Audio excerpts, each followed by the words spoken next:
Hi there YouTube, this is the Magnus bringing you another Total War Warhammer online ladder battle. This time I chose the Warriors of Chaos to go up against the Dwarfs. So let's take a look at my build. Pretty simple front line. I have 3 aspiring champions mixed in with 5 Chaos Warriors with great weapons. These guys are fantastic for chopping through Dwarfs. I brought 1 Hell Cannon. I brought 1 Gore Beast Chariot because we all enjoy watching me try to do something with chariots. And I have a Chaos Lord, a Feral Manticore, and a Sorcerer of Fire. Everybody manicored up. Taking a look at my opponent's army, he brought 3 cannons, so that's going to be pretty hard to deal with out the gate. He's got a pair of Quarrelers up here. He also has his Runesmith and Belagar. Behind here, he has 2 Thunderers, and he has Dwarf Warriors with great weapons. I think there's 6 of them. Yeah, 6 Dwarf Warriors with great weapons, and 1 unit of Slayers. So he's obviously prepped for anti-large and anti-armor, which are pretty much the only 2 things that the Warriors of Chaos do, so not a bad choice. The only thing that's in range or close to being in range for me and visible are the cannons, so I'm going to fire on the cannons. I think we all have a pretty good idea on how well 1 Hell Cannon is going to do against 3 Dwarf Cannons. So place your bets now.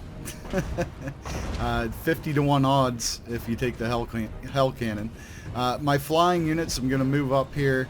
I want to know what's going on back here because I'm sure this is not the entirety of his army. So I need to know what's going on, and I'm thinking if I could silence a cannon that would go a long way, but the Hell Cannon is already over half dead. So very sorry to see that. That's the one thing that's hard about bringing a Hell Cannon is it's so damn expensive that if it gets crushed by something like this, you're really in trouble. So not a good way to start things off, but my Lords take some fire. I see now that he has a lot of missile units. I work on the cannon enough to make the crew flee, so that's going to buy some time for my men to cross the field and get into combat with 1 less cannon firing at him. The Hell Cannon is all but done, so it's at least distracted his cannons the entire time instead of my infantry line getting wasted, and taking that one out I think helped. So I think it was worth the damage I took. Maybe it wasn't. I pulled them really far away. I just want to make sure they're not going to get missiled while I'm targeting up my infantry, who I want to go where and who I want to fight what. And I'm curious, it seems like he waits till the last second to pull up his infantry, and obviously coming downhill charging is pretty nasty, but I feel like I might be able to get in here and get onto his cannons because the Dwarfs are not exactly a high mass unit, so a lot of times you can pull right through them and get into their cannons. And if the fight's happening right here, the cannons aren't going to do much, and that's a lot of spend that I can take out of play. So in comes, in comes the chariot there. Gets a nice little charge.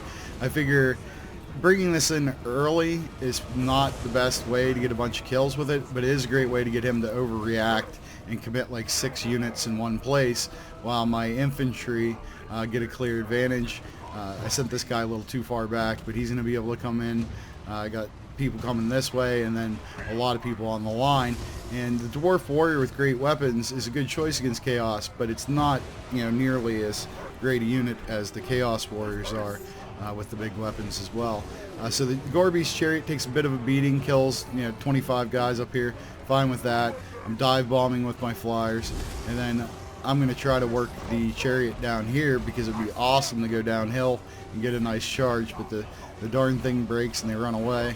They got 29 kills so far, so not horrible, but definitely not worth their price. I finally realized I've got dudes hiding in the woods. They need to get in the fight, so there's micro mistake of the day. We have one almost every battle. I am not perfect in that regard. So you can see I've got my flyers just chewing on all of his ranged units. Up here he really goes after the Chaos Sorcerer with fire. He takes considerable damage, but he's able to get away, and as long as I don't get him shot to hell, he'll still be able to keep buffing for me, so I'm not too worried about it. I won these engagements so quickly on the infantry line, it takes me a little while to realize it because I'm microing my flyers, but now you're going to see I start to pull them into the crowd. So far, like at this point in the battle, I'm looking at things and I'm thinking this is definitely going my way. You know, I'm chasing guys here. He's got cannon guys trying to hold up my infantry. My flying units are, you know, having a field day here, getting into his stuff. And my chariot's reformed, so I'm going to get to play with that a little bit more before the battle's over, which is one of my favorite things to do, even though it's not cost effective. Don't bring this. Don't bring it. It's not a good choice. It rarely works out. So back comes Chaos Sorcerer Fire. I'm going to kind of keep him in the air most of the time because he still has Winds of Magic, and I want him to survive to cast spells, but I do use him to help try to do a little death dive here on the Runesmith. But these, you know, Dwarf Lords and Heroes are so rugged. It just takes forever. And then when they have those, what are they, the ethereal version, it's even worse. So I've got my Flying Corps now working on his missile units that he tried to save and bring back there. Spells are coming down here in the middle, or one was going to.